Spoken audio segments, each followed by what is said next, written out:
Hi friends, welcome to Nellai food court.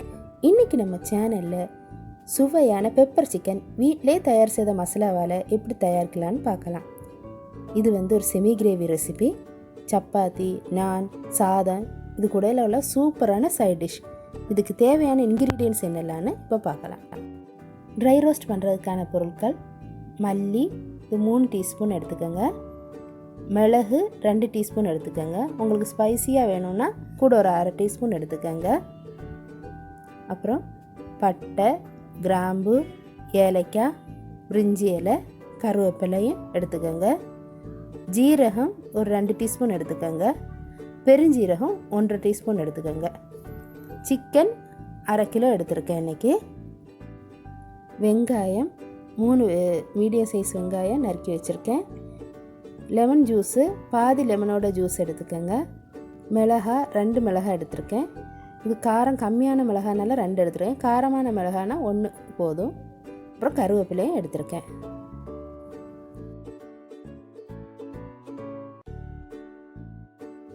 இப்போ dry roast பண்ணுறதுக்கான பொருட்களை ரோஸ்ட் பண்ணி எடுத்துக்கலாம். முதல்ல மல்லியை சேர்த்து ஒரு 3 நிமிடம் வதக்கிக்கோங்க. அதுக்கப்புறம் கருவேப்பிலை சேர்த்துக்கலாம். கருவேப்பிலையும் ஒரு 2 நிமிஷம் நல்லா வதக்கி எடுத்துக்கலாம். கருவேப்பிலை வதங்கினதுக்கப்புறமா பட்டை, கிராம்பு, ஏலக்காய், பிரிஞ்சி இலை இதெல்லாம் சேர்த்து ஒரு நிமிஷம் வதக்கிக்கலாம்.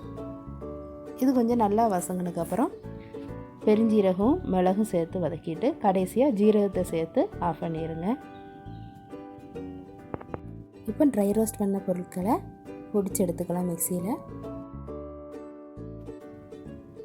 இப்போ பாத்திரம் சூடானதுக்கப்புறம் எண்ணெய் சேர்த்துக்கலாம். எண்ணெய் சூடானதும் நறுக்கி வச்சுருக்கிற வெங்காயத்தை சேர்த்துக்கலாம். வெங்காயத்தை ஒரு 10 நிமிஷம் நல்லா வதக்கிக்கோங்க. வெங்காயம் நல்லா வதங்கினதுக்கப்புறமா கருவேப்பிலை சேர்த்துக்கலாம். கருவேப்பிலை சேர்த்ததுக்கப்புறம் ஒரு 2 நிமிஷம் வதக்குங்க. இப்போ மிளகாய் சேர்த்துக்கலாம்.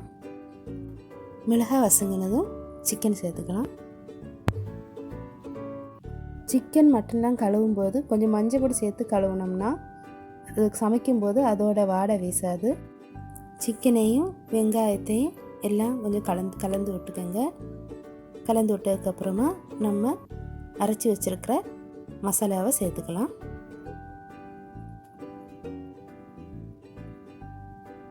மசாலா சேர்த்ததுக்கப்புறம் இந்த மசாலாவையும் சிக்கனோடையும் வெங்காயத்தோடையும் நல்லா கலந்து விட்டுக்கோங்க. இப்போ தேவையான அளவு உப்பு சேர்த்துக்கலாம். உப்பையும் நல்லா ஒன்றோட ஒன்றா கலந்து விட்டுக்கோங்க.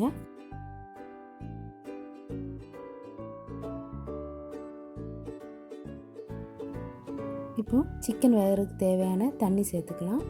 இது செமி கிரேவி ரெசிபிங்க போய் நான் 1/2 கப் தண்ணி சேர்த்துருக்கேன். உங்களுக்கு குழம்பா வேணும்னா நீங்கள் கூட கொஞ்சம் தண்ணி சேர்த்துக்கோங்க, 1 கப் சேர்த்துக்கோங்க. இல்லை ரொம்ப ட்ரையாக வேணும்னா 1/4 கப் தண்ணி சேர்த்தா போதும். இது ஒரு 15 நிமிஷம் மூடி வச்சு வேக வைக்கலாம். இடையில இதை கிளறி விட்டுக்கோங்க.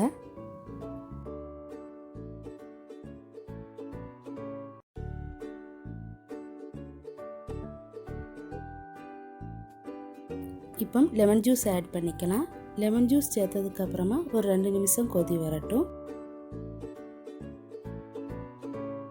இப்போ மல்லி இலை சேர்த்துக்கலாம். அவ்வளோதான், உங்களோட சுவையான பெப்பர் சிக்கன் ரெடி. இந்த ரெசிபியை கண்டிப்பாக உங்கள் வீட்டில் ட்ரை பண்ணி பாருங்கள்.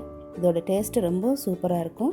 இந்த வீடியோ உங்களுக்கு பிடிச்சிருந்துச்சுன்னா லைக் பண்ணுங்கள், ஷேர் பண்ணுங்கள், கமெண்ட் பண்ணுங்கள். மறக்காமல் நெல்லை ஃபுட் கோர்ட்டுக்கு சப்ஸ்கிரைப் பண்ணிவிடுங்க. தேங்க்ஸ் ஃபார் வாட்சிங்.